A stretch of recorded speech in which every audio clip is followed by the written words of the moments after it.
ዝም በል። ባለፈው አልወቅስ አሁንም ያ ይሆናል እንዴ?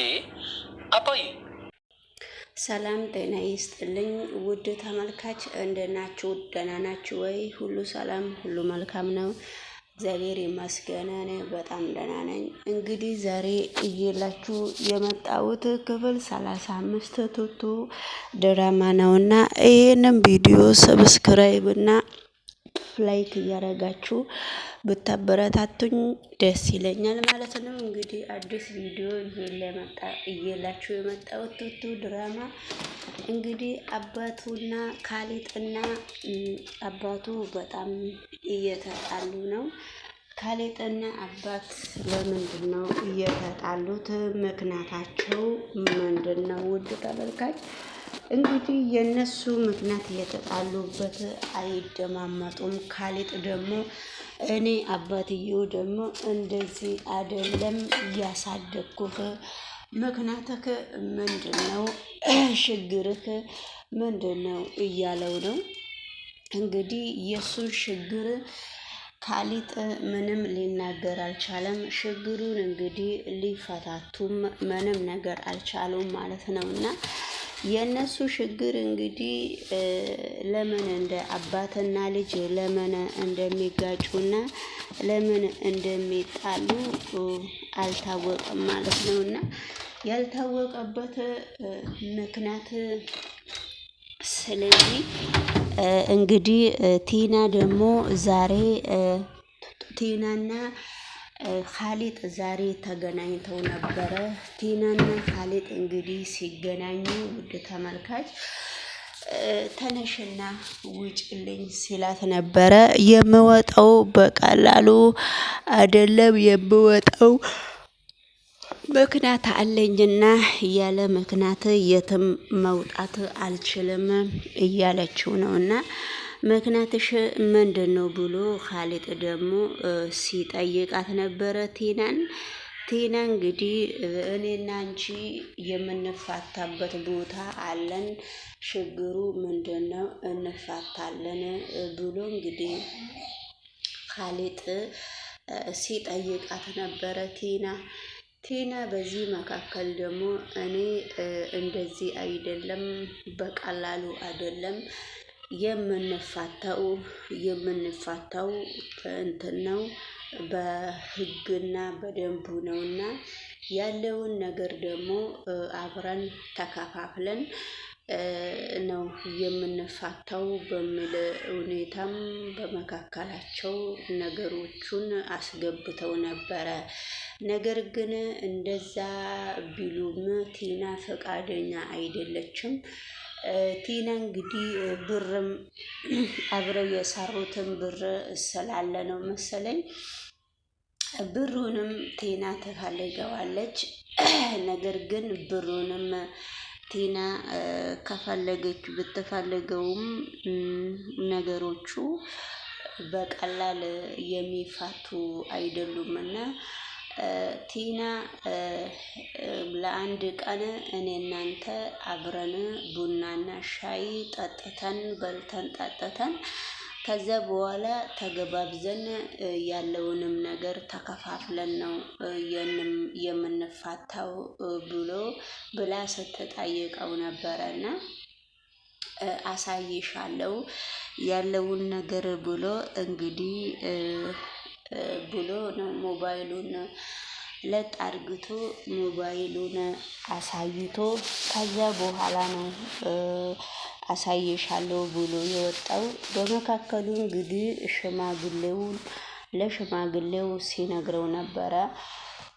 ሽማግሌው ግን አንዳንድ ነገር ሲጠይቃቸው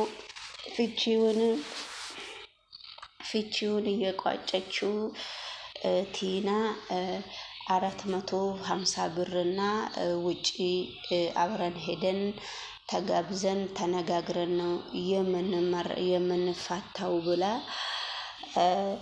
ስትጠይቅ ነበረና ስለዚህ ጠይቃ ነበረ ብሎ ሽማግሌው ተናግሮ ነበረና እንግዲህ ዳኒም ነይና ካሌጥ እንግዲህ ቱቱን ትወጫለሽ ነይና ውጭልኝ ብሎ እጇን ይዞ ሲጎትታት ነበረ።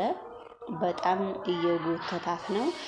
እሷ ጎትቷትም ሲያወጣት በቃ ቂኝ ብላ ቁጭ ብላ ነገሮቹን በየአንዳንዱ በማስተዋል ደረጃ ላይ ደርሳለች።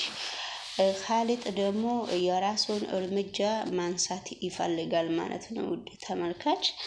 ስለዚህ የራሱን እርምጃ ምን አይነት እርምጃ እንደሚያነሳ እሱ ነው የሚያውቀው ማለት ነው። እና እንግዲህ ሽማግሌውና ቲና ደግሞ ቱቱ ደግሞ ነገሮቹን ዝም ብላ እያየች ነው። ያው መቼም እንግዲህ ሰራተኛ እሷ በሁሉም ቦታ እየተወደችና በሁሉም ቦታ ይቅርታ ጋይስ፣ በሁሉም ቦታ ቆም ቆም ብላ እያየች ነገሮቹን እያዳመጠች ስለሆነ ስለዚህ እንግዲህ ውድ ተመልካች ዳኒም ሊሟገት እየቆመ ነው። ከማን ጋራ እንደሚሟገት እንግዲህ አያቅም። በአሁኑ ዙር በካሊድ ነው ነገሮቹ እየጠኑ ያለው። ካሊድ እና አባቱ እንግዲህ አባዬ እንኳን አትለኝ አትበለኝ እስከሚለው ድረስ ደረጃ ደርሷልና ለምንድን ነው አባዬ የምትለኝ? ምክንያትክ ምንድን ነው? ያንተ ምክንያት ምንድን ነው እያሉት ነውና እኔ እንደዚህ አይነት ዘልዛላ ሰው አልፈልግም። እንደዚህ አይነት የተረገመ ሰው እኔ አልፈልግም እያለው ነውና ስለዚህ እንግዲህ ነገር ግን እንደዛ ቢሆንም ነገሮቹ በጣም ነው እየከባበዱት የመጣው። ነገሮቹ ሁሉ በቀላሉ የሚፈቱም አይደለምና ካሊድ እንደው ግልምጫውና አነጋገሩ በአሁኑ ዙር በጣም ከባድ ነው፣ እየከበደ ነው ማለት ነውና ስለዚህ እንግዲህ ነገር እንደዚህ ባይሆን ነገሮቹ እንደዚህ ባይሆኑ በጣም ደስ ይላል። ደግሞ ዳኒ ደግሞ መጥቶ ሶፋ ላይ ወርቆ ምንም ነገር ሶፋ ላይ እየወደቀ ነውና ሶፋ ላይ ወርቆ እየተኛ ነበረ እና በመካከሉ ሽማግሌው በመካከሉ ሲመጣ ነው ብድግ ያለው። እንደዚህ የሚያደርገው ምክንያት ምን እንደሆነ አይታወቅም ማለት ነው እና ውድ ተመልካች ስለዚህ እንግዲህ ወደሚቀጥለው ቪዲዮ ስንሄድም እንግዲህ ሰላም ጤና ይስጥልኝ የተወደዳችሁና የተከበራችሁ በመላ ዓለም ላይ የምትገኙ የቻናሌ ቤተሰቦቼ እንግዲህ ጥሩ መረጃ እየላችሁ እስከምመጣ ድረስ በራሴ ቪዲዮ ብቅ እስከምልላችሁ ድረስ በራሴ ስራና በራሴ በዩቲዩብ ስራ እግዚአብሔር ወዶ ፈቅዶ እስከምንገናኝ ድረስ የምፖስተውም ቪዲዮ እንግዲህ እኔ እንኳን ማስተማር ባልችል ከሌላ አይቼ ነው የምመጣው። እናንተም የደውላ ምልክት እያጠቆራችሁ ሰብስክራይብ እና ላይክ እያደረጋችሁ የራሴ አነጋገር የራሴ ብቃት የራሴ ዱቅ እያልኩ እንድመጣ ብታረጉኝ በዚሁ ማለማመጃ እንዲሆነኝ በትህትና እጠይቃችኋለሁ።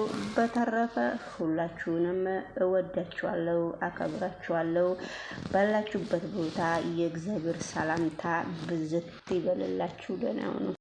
ዝም በል። ባለፈው አልወቅስም፣ አሁንም ያ ይሆናል እንዴ?